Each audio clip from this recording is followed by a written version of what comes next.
विश्वमाऊली ज्ञानोबारायांच्या डोळ्यातून या महाराष्ट्रासाठी अश्रू यावे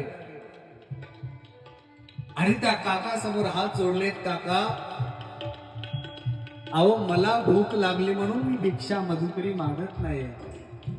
माझ्या निवृत्ती दादाला भूक लागली म्हणून मी मधुकरी ही भिक्षा मागत नाही. माझ्या सोपानाला भूक लागली म्हणून भिक्षा मागत नाही. काका, माझ्या घरी 5 वर्षाची चिमुकली मुक्ताबाई आहे. त्या चिमुकल्या 5 वर्षाच्या माझ्या बहिणीला भूक लागली. त्या बाळासाठी भिक्षा कुराण मधुकरी घेतोय. तरी त्या विजोबा काकाला तयार यायचे नाही.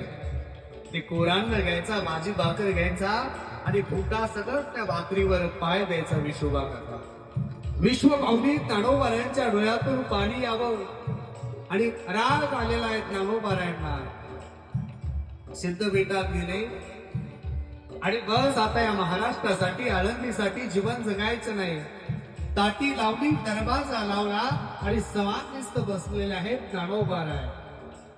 चिमुकल्या 5 वर्षाच्या मुक्ताबाईनं बघितलं, माझा दादा घरामध्ये प्रवेश केला, आश्रमामध्ये आला की मला बोलण्याशिवाय येत नाही आतमध्ये. आणि आज माझा ज्ञानदा का ताटी लावून बसलाय, का रूम मध्ये गेलाय, हे बघण्यासाठी चिमुकली 5 वर्षाची मुक्ताबाई आली.